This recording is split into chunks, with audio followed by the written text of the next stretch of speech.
Welcome back to Let's Play Endless Space 2 on the Reawakening Update. This is Series 10, Episode number 54.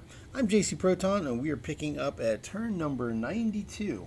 We are playing a standard faction of the United Empire on Endless Difficulty in a normal speed game.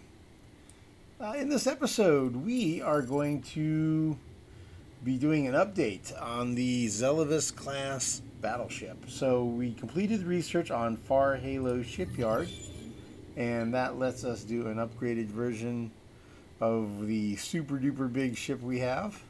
So we'll do that. Also, we've got a cool event that kicked off. Competitive quest started, Invisible Chains. And this is a really cool one. I don't see it very often in the games. I only see it once in a while. It's really cool. Essentially, a virtual endless is stuck in the gravitational field of a neutron star, anyway, it's transmitting a message, and it has the blueprints to a gamma analysis platform, and so everybody's going to be racing to build these everywhere, and so the first person to get 3 of them frees the virtual endless, and you get this to be your hero.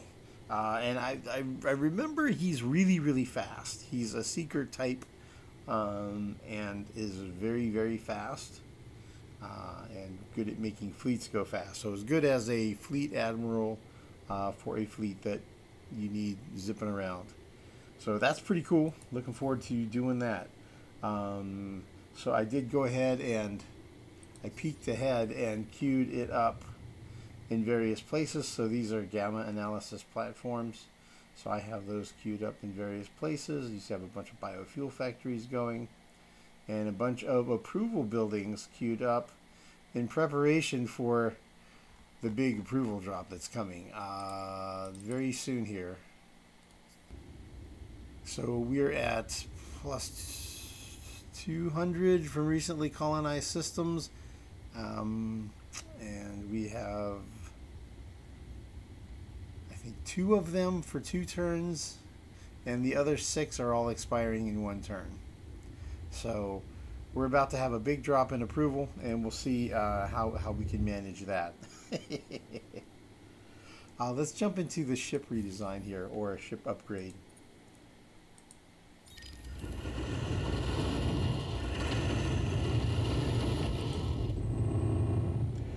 So we have the option of spending Orichalcix and Quadrinix to get extra module slots.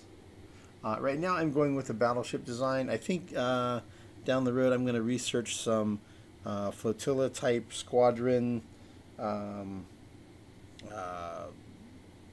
abilities, researches, whatever, and try to get an option of fielding some actual carriers.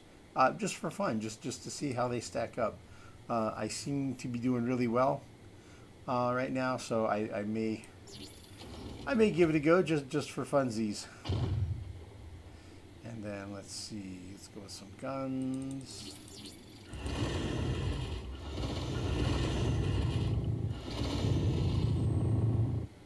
Okay, that gives us 4 gun mounts, 2 beam mounts, 2 laser mounts. I could also swap one of these out.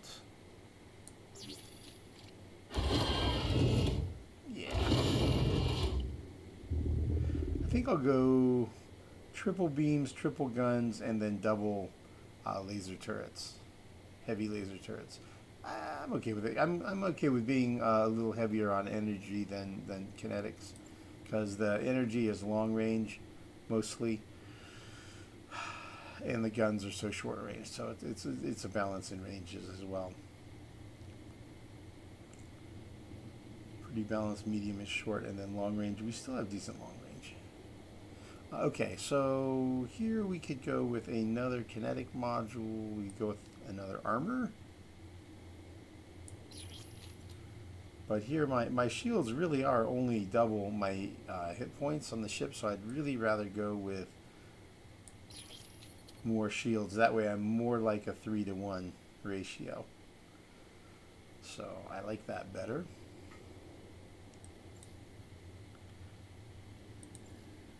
And then is there something I would put in here? Let's see what the difference is here. See, that's like 3,000 damage. This, it only adds like 1,000 damage. It's not very much. Not very much more damage. And it doesn't help the defense at all. It's only the offense. So I think I'm just going to leave it as is, like this. That's okay. And it's not super expensive. 4 Orichalcics and 1 Quadrinix. So this is going to be the battleship too.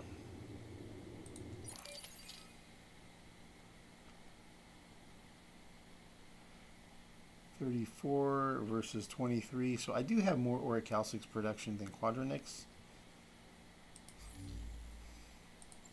In the market, prices came down, and I did some buying here. There was a bunch of selling and buying of stuff. I made roughly, I think my cut was around 11,500 dust. So I sold a few resources. Unfortunately, the red saying is really coming down in price. It's not worth much anymore. And I did some buying on titanium, hyperium, antimatter, and adamantium.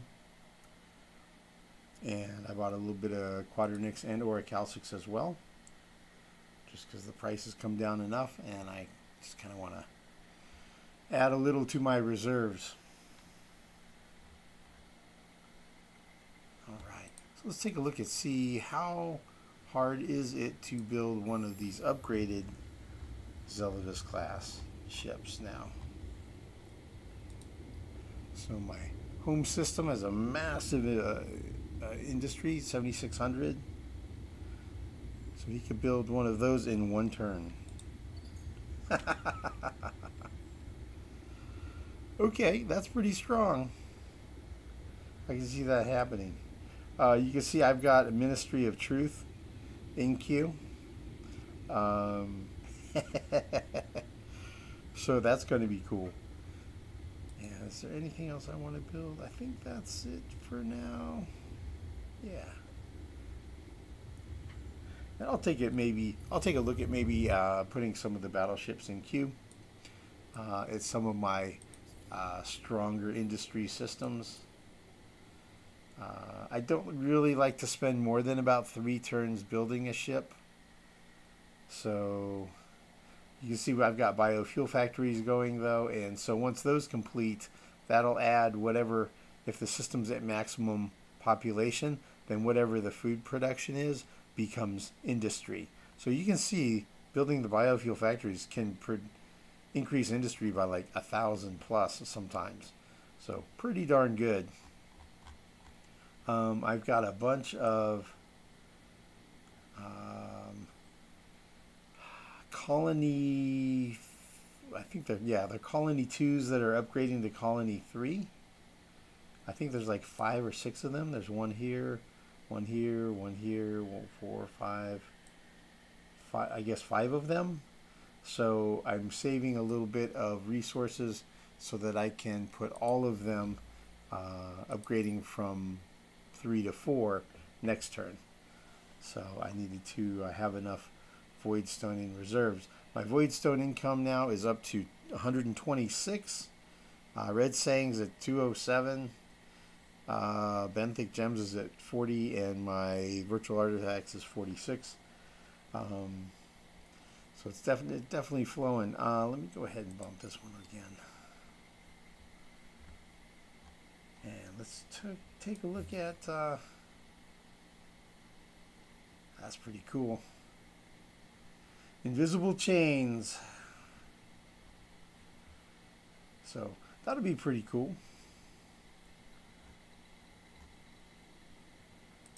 I can't believe I'm saying this, but we have a proposal for you. So Lumeris wants a alliance still. We know not what game you play, but we have a proposal. And so do the Riftborn. Oh, looky. Anti-aggression pact has been created. So, okay, so the Riftborn and the Lumeris have decided to form an alliance. Okay, we kind of saw that coming a few turns ago, right? When we were looking at how things were matching up. Okay, so this alliance of 3 is at war with this alliance of 2. So that puts the Lumeris into a hot war now, which they were not previously. And Vodani are still at war with the Riftborn, and so now the Vodani are also at war with the Lumeris. Strangely, the Cravers and I are the only ones not at war, even though we're attacking each other. Speaking of the Cravers, yeah, we schooled them over here, and see, they have another fleet inbound to Tiona, and we have a fleet heading out to their system, Yursh, with our semi-fast admiral, who will eventually become a pretty fast admiral. In fact, let's go ahead and move all of our fleets. We can do that.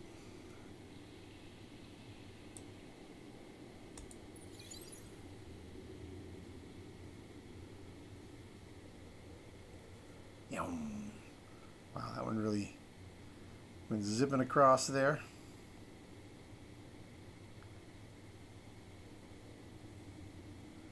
Yeah, we're bringing more fleets in here, and we went ahead and sent a bunch of fleets over towards Yursh.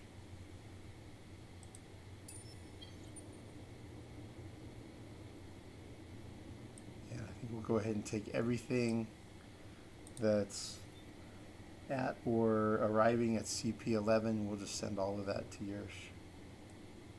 We'll just send it on its way.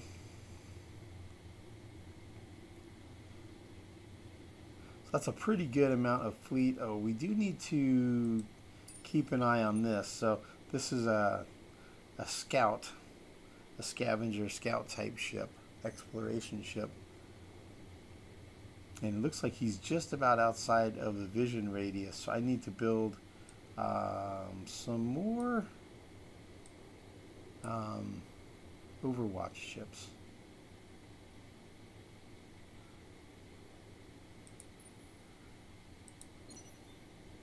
And I'm going to need to leave like an attacker on station at these 3 systems here, just to be ready to receive and destroy that scout. Like right now, I don't think the Cravers have been able to get a scout back here to see this area, so they don't really have the option of flying straight over here because they've never seen it. You can only fly where you have to be able to fly between systems that you've already scouted by seeing the star lanes and stuff.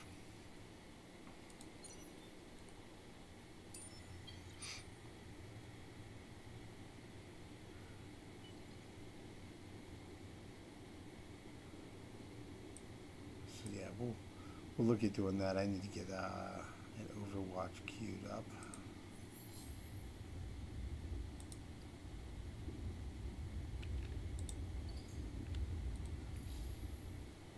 Okay, so we'll have an Overwatch here, and I'll go ahead and make one here as well.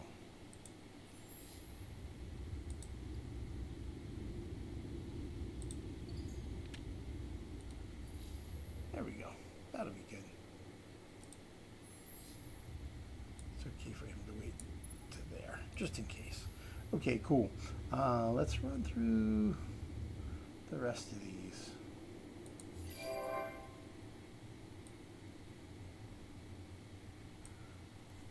Okay, we built a biofuel factory at Rhea.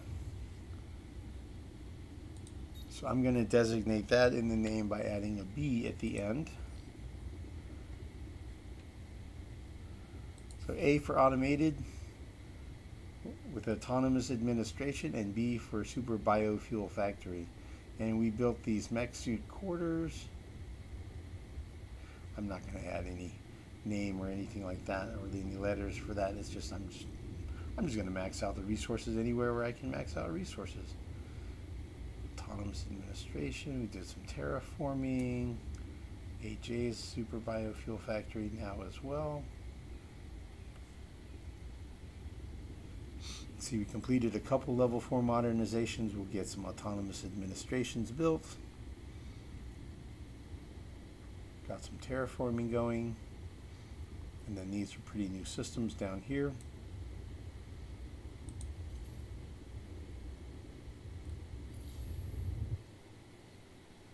Altogether, we are at 48 of 39. So we're definitely over by 9. Ah, yeah, Mavros. The Mavros system. So we did scrap everything. We do have this settler ship. I'm going to go ahead and sell that ship off. And interestingly, I wasn't sure what was going to happen. Remember, I had one population left. I had one Imperial in the spaceport at Mavros, and I had queued it up to go to CD5. And it turns out, and I wasn't sure if the system would abandon before sending the population out, and that population is just lost. But it turns out that it did send the population out before scrapping the settlement on the system, so that's pretty cool.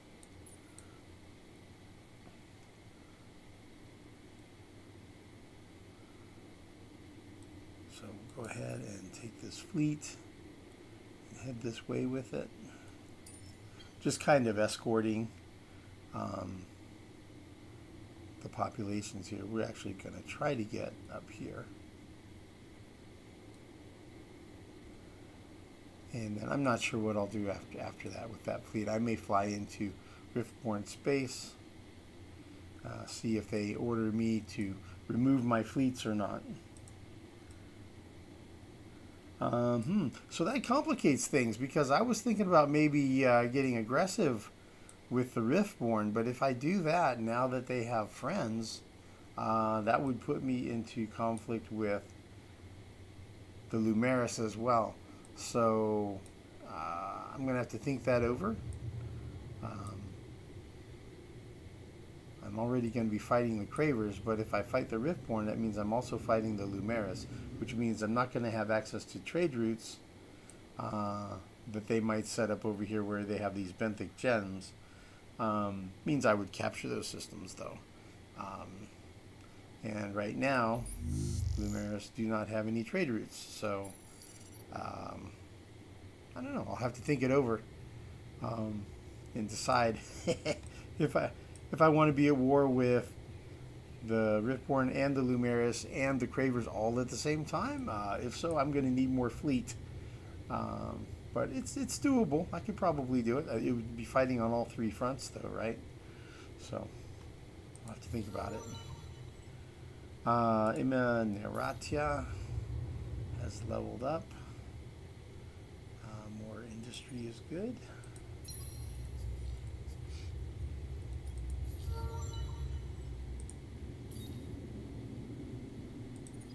Yes. Deposit value on strategic. That's an easy decision. Governor Oleg Ligarin. More industry. That's a pretty easy choice.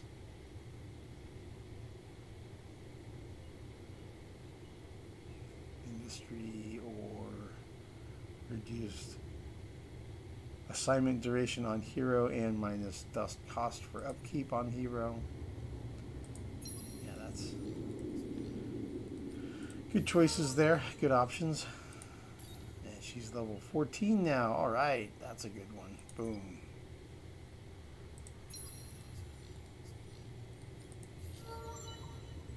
Governor Jabal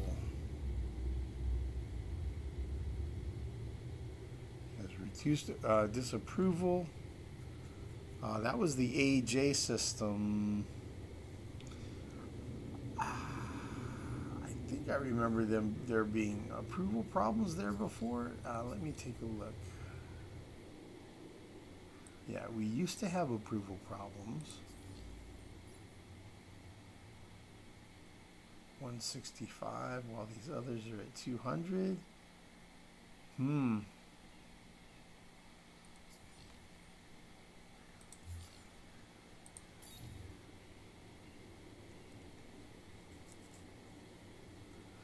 Reduced over-colonization disapproval and reduced overpopulation disapproval. Or you can just go with raw approval.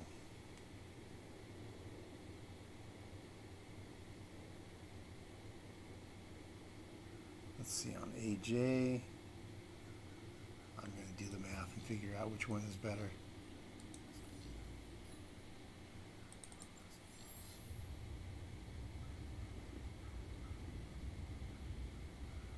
So overpopulation is 46, overcolonization is 33. So 20% of those numbers is more than 10. Because 10% would be about 8. So 20% would be 16. 16 points better is better than 10 approval. So this is the more significant result.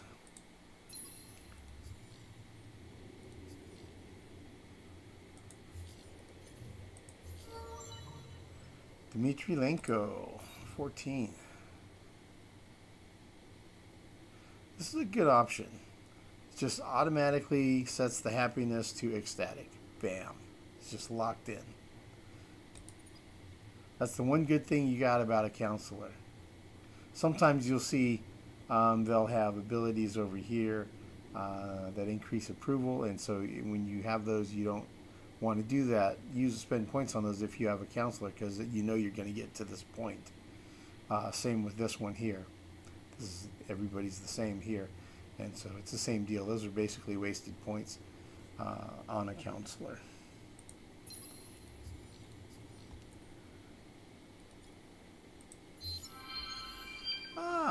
Objective achieved.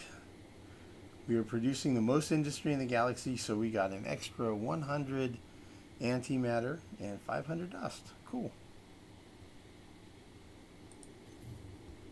Yeah, there's a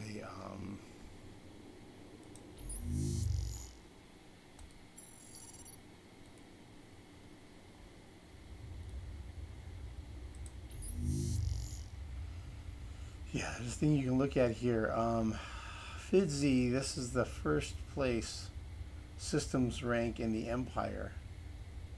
An overall system rank out of 159 systems in the galaxy, it's number 1. My home star system is the best star system in the galaxy. So that's kind of cool. You can only see your you can only rank your own systems that way, but it's pretty neat. It's pretty neat to do. Kind of see how your stuff matches up, compares.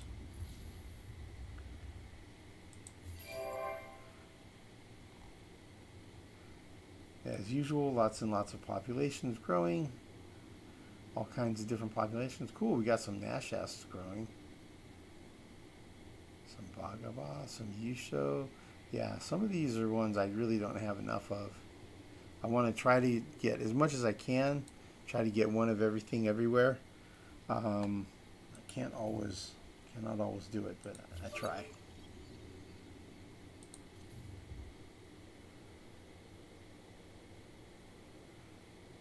All right, that's fine.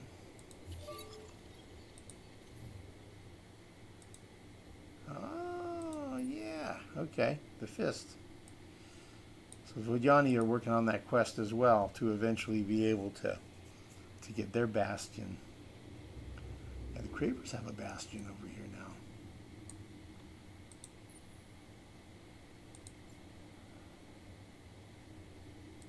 So yeah, we're definitely moving fleets in. We'll be doing conflict with the Cravers soon. I need to do a round of siege ships I need to build some of those here pretty soon.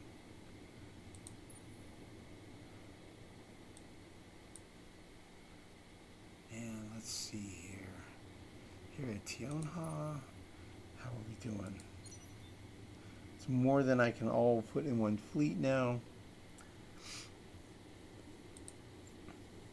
So I'll take a look at those off camera. I'm just going to click through these and see if there are any that I need to take action on. Yeah, that seems like a good spot. He can just hang out there.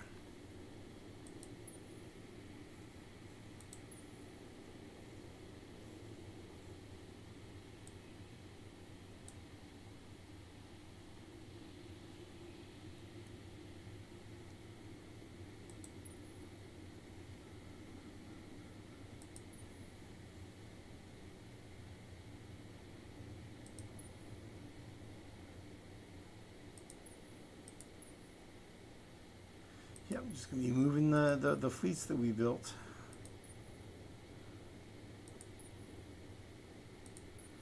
And a lot of these are just, yeah, we're already through all of them again. So yeah, we're just going to be kind of camped out. This is going to be a short term. We're just about done. Yeah, we're going to, I guess, I need to think about my plans for conflict. How many wars do I want to have going at once? So, well, yeah, I guess that's about it for this one. See you guys in the next one. Thanks everyone for watching.